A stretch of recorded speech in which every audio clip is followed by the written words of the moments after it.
ప్రియమైన వాళ్ళరా, ప్రభు యేసుక్రీస్తు నామములో ఈ ఉదయకాల సమయాన మీ అందరికీ నాకు హృదయపూర్వక వందనాలు తెలుపుకుంటున్నాను. ఈరోజంతా కూడా మీ చేయబడిన విషయాల్లో దేవుని హస్తము మీకు తోడయుండి మీకు జయాన్ని కలుగుజేయును గాక. కీర్తన గ్రంథము 118 కీర్తన 8వ వచనం సెలవిస్తుంది, మనుష్యులను నమ్ముకునుట కంటే యెహోవాను ఆశ్రయించుట మేలు. మనుష్యులను నమ్ముకునుట కంటే యెహోవాను ఆశ్రయించుట మేలు అనేటువంటి మాటను మనం ఇక్కడ గమనిస్తాం. ప్రియమైన దేవుని బిడ్డలారా, ఇక్కడ 2 విధాలైనటువంటి నమ్మకాల గురించి ఈ యొక్క వచనము మనతో మాట్లాడుతుంది. మొట్టమొదటిగా మనుష్యుల మీద ఉంచేటువంటి నమ్మకం, రెండోది దేవుని మీద ఉంచేటువంటి నమ్మకం. ప్రియమైన దేవుని బిడ్డ, మనము అనేక సార్లు దేవుని యొక్క వాగ్దానాలు, ఆయన చెప్పినటువంటి మాటలు మన జీవితంలో జరగడానికి ఆలస్యమైనప్పుడు కొన్నిసార్లు మనం ఏం చేస్తున్నామంటే దేవుని యొక్క వాగ్దానాన్ని అపార్థం చేసుకుని దేవునికి చిత్తము లేని మనుషులకు మన జీవితంలో స్థలం ఇచ్చి వీరి ద్వారానే నాకు దేవుని యొక్క వాగ్దానం నెరవేరుతుందని చెప్పి కొన్నిసార్లు మనుషుల యొక్క సలహా తీసుకొని మనం ముందుకు సాగుతున్నాము. ప్రియమైన దేవుని బిడ్డలారా, అందువల్ల మనము చాలాసార్లు అనేక సమస్యలకు మనము గురవుతున్నాము. ఇలాగా పరిశుద్ధ గ్రంథంలో మనుషుల మాటను ఆలకించినటువంటి ఒక వ్యక్తిని గురించి ఈరోజు మనం ధ్యానించుకోబోతున్నాం.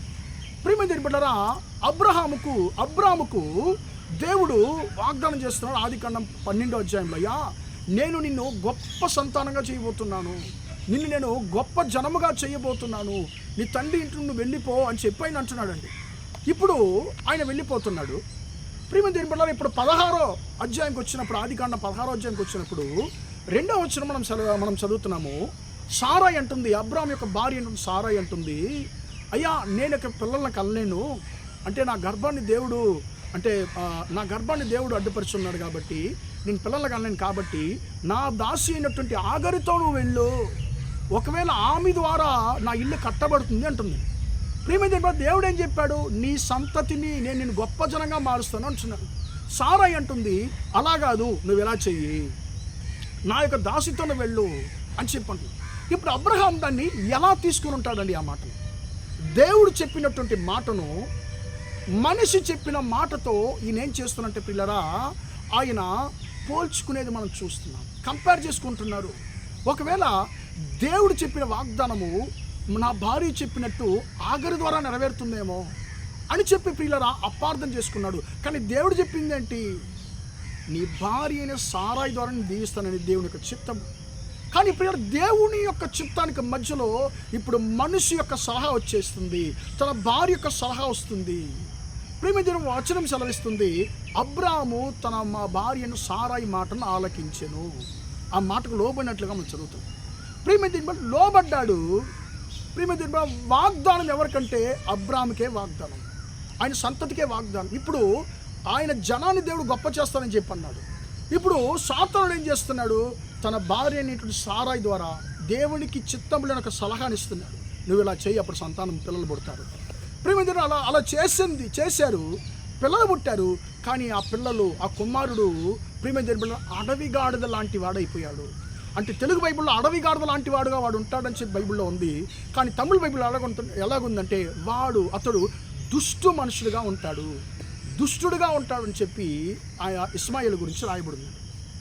ప్రియమైన బిడ్డలారా, అప్పుడు దేవుని యొక్క వాగ్దానాన్ని ఈ అబ్రహాము అపార్థం చేసుకున్నాడు. కాబట్టి దేవుని చిత్తానికి దేవుని యొక్క మాటలు ఆలకించవలసినటువంటి వ్యక్తి దేవుని నమ్మకుండా ప్రియమైన బిడ్డలారా తన భార్య మాటను నమ్మాడు. కాబట్టి తన భార్య మాటల మీద ఆధారపడ్డాడు. కాబట్టి దేవునికి ఇష్టము లేని ప్రియమైన బిడ్డలారా ఒక దుష్ట సంతానము ప్రియమైన యొక్క లోకంలో పుట్టడానికి అబ్రాము యొక్క సారా యొక్క తప్పుటైనటువంటి సలహా దారి తీసింది. అక్కడ ఏం లేనట్టే కనిపిస్తుంది, చేస్తే ఏం పొరపాటు ఉంది, ఏం తప్పు ఉంది, ఏం జరగబోతుందని చెప్పి అన్నట్టుంది. కానీ ప్రియమైన దేవుని బిడ్డలారా, ఆ యొక్క ఇస్మాయిల్ సంతతి వారు, ఇస్సాకు సంతతి వారికి ఎన్ని సమస్యలు తీసుకొచ్చారో, ఎన్నిసార్లు వారికి సమస్యలు ఉన్నారో మనము ఎరిగి ఉన్నాం ప్రియమైన దేవుని బిడ్డలారా. కాబట్టి మనం మనుషులను కాదు, దేవుణ్ణి ఆశ్రయించుదాం, దేవుని మాట కొరకు మనం కనిపెట్టుకుని ఉందాం.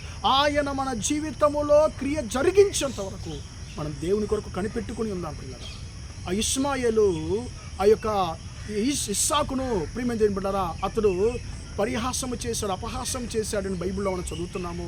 తర్వాత ఆగరును ఇష్మాయేలును ఈయన ఇంటి నుండి తరిమి వేస్తున్నాడు. ఇన్ని సమస్యల కారణం ఏంటంటే దేవుని మాటకు కనిపెట్టుకుని ఉండకుండా, దేవుని మాటను ప్రియమైన బిడ్డలారా ఇది ఇలానే జరుగుతుందని చెప్పి అపార్థం చేసుకుని మనుషుల యొక్క సలహాన్ని తీసుకొని దేవుని యొక్క చిత్తాన్ని నెరవేర్చాలని ఇష్టపడినాడు అబ్రాహాం.